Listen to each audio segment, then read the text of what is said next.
Alright, The Oil Spill of Western North Dakota by Alana and Mika Insperity. So first of all, we're going to start with the name, history, and some of the losses that occurred in this oil spill. So the name of the oil spill is North Dakota Oil Spill, and this specifically focused on the Dakota Access Pipeline. The date of the occurrence was December 5th, 2016, and the speed was unknown. About 176,000 gallons of crude oil leaked. They were not detected, so people were unsure of the exact human loss. There was no reported deaths, however, that does not mean there were no fatalities. Contaminated drinking water and soil threatened the lives of the tribal members in North Dakota as well as the other citizens of North Dakota. Economic loss was far greater. 176,400 gallons of oil spilled, yet only approximately 41,256 were recovered. Workers lost jobs in the time that the portion of the pipeline was shut down, and fertile soils of some tributaries were contaminated, leaving some agricultural areas and farmers at a loss.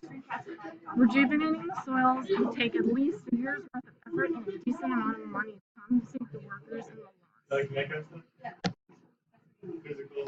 The first thing that the people did to clean up the oil was the workers recovered the 41,000 gallons of oil, and the pipeline was shut down to prevent any more leakage. The oil that was on the top of the loader was burned to prevent further spreading, and because this happened during the winter, the rivers were frozen, so the oil couldn't spread as fast. And the health luckily the oil didn't reach the Missouri River, which would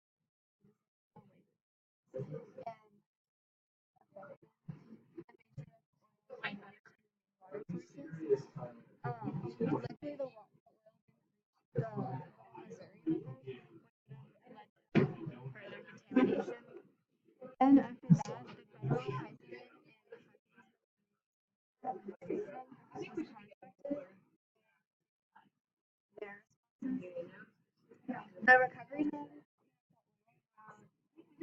took about to restore the soil back up again. It's going to take about a year.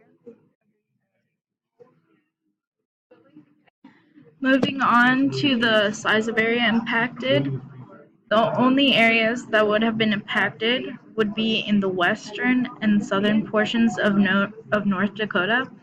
So looking at the map, we can see the Dakota Access Pipeline goes through about majority part of the western before crossing a river and then going down south of North Dakota before leading on into South Dakota. Over here is a graphic representation of hazard event severity. It was severe due to the fact that there had been numerous amounts of spills recorded throughout 2016, as well as the past few years. Not only that, it would affect the western and southern areas of North Dakota, and a vast amount of problems would be created for the left side of the state. So when looking at the graph to the right above the picture, you can see that throughout all of the years, it totals to a major accident. And leading back into the previous slides, even though there weren't any recorded fatalities, over here we can see that throughout the time there have been fatalities, but they have been less, as well as that the economic problems are starting to add up, and it's also causing a big effect when you're looking at explosions and fires and injuries that have been recorded.